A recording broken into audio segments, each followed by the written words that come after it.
हो कि धारा 370 रद्द करने के फैसले का लद्दाख, जम्मू कश्मीर सहित पूरे देश की जनता ने स्वागत किया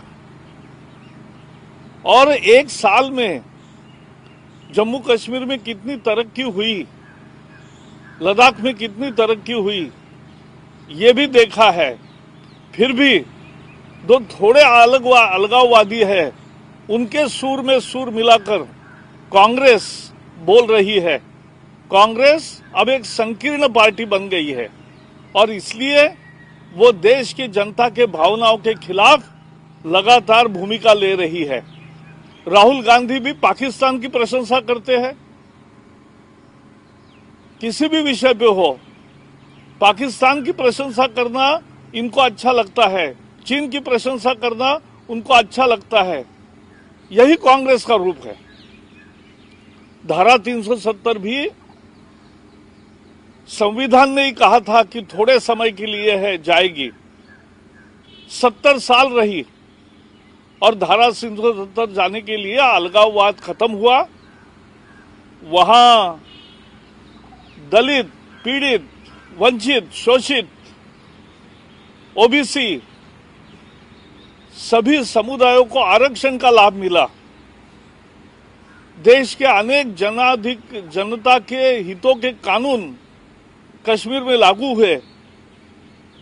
ये फायदा है, लेकिन ये फायदा होकर भी आज कांग्रेस धारा 370 के खिलाफ बोल रही है। बिहार के चुनाव के मौके पर मैं उनको चुनौती देता हूं कि वो लिखे अपने घोषणा पत्र में बिहार में,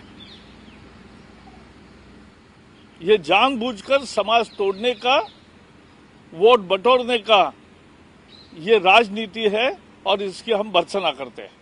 देखिए, पी चिदम्बरम के बयान से ये साफ जाहिर होता है, ये जो वो लोग हैं जो पाकिस्तान का समर्थन करते रहे, जहां इसके बाद अभी चीन का समर्थन फारूक अब्दुल्ला ने किया है, इनके साथ जो भी 5-6 पार्टीज हैं, अगर कांग्रेस भी उनका समर्थन करती है तो इसका साफ जाहिर है कि वो पाकिस्तान की बात करती है और उसके साथ ही चाइना की बात करती है। और हाल ही में जो खुलासे हुए हैं, चाइना से पैसा लेकर के कांग्रेस ने किस प्रकार से अपने लिए एक माहौल पैदा किया है, हम सब जानते हैं। अपनी ऑर्गेनाइजेशंस के लिए उसने पैसा लिया, इसका मतलब कहीं ना कहीं इनके तार जुड़े हैं। देश में और प्रदेश में बर्बादी के लिए यही लोग, नेहरू से लेकर के नेहरू गांधी खानदान और उनके जो चेले ये हैं सभी कांग्रेसी, इन्होंने ही जम्मू कश्मीर में अलगाववाद लाया, इन्होंने जम्मू कश्मीर में आतंकवाद लाया, इन्होंने जम्मू कश्मीर में भ्रष्टाचार लाया, इन्होंने जम्मू कश्मीर में बेरोजगारी लाई। यही कारण रहे 70 साल की जो तबाही का कारण। वो अगर इनका समर्थन करते हैं तो साफ जाहिर होती है कि कांग्रेस शुरू से इनके साथ मिली हुई। देखिए, साफ बात है कि लद्दाख के साथ स्टेप मदर का बिहेव हमेशा से हुआ है और जो पैसा जम्मू कश्मीर के लिए आता था उसका कभी ऑडिट नहीं होता था।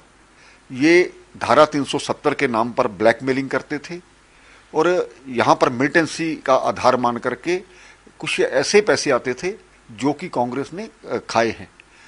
अभी भारतीय जनता पार्टी की सरकार जब से आई है, बहुत जब डिस्क्रिमिनेशन हुई उसके बाद लद्दाख में ये डिमांड उठी कि यूटी बनाया जाए। हमने उनको यूटी का दर्जा दिया।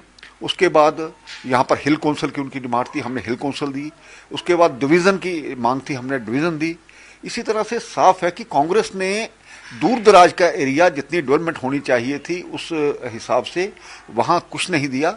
आज कांग्रेस वहाँ पर किस मुंह से वोट मांग रही है ये लोग बताएंगे, लोग पूछेंगे। और भारतीय जनता पार्टी को लगातार वहाँ पर समर्थन मिल रहा है। कांग्रेस के जो भी नेता रहे, इनकी जांच होनी चाहिए, इनको पैसा आखिर कहाँ से आया। पिछला जो कांग्रेस यूपीए 1 यूपीए 2 रहा, इसमें हर दिन कोई ना कोई घोटाला होता था, हम सब जानते हैं इसके बारे में।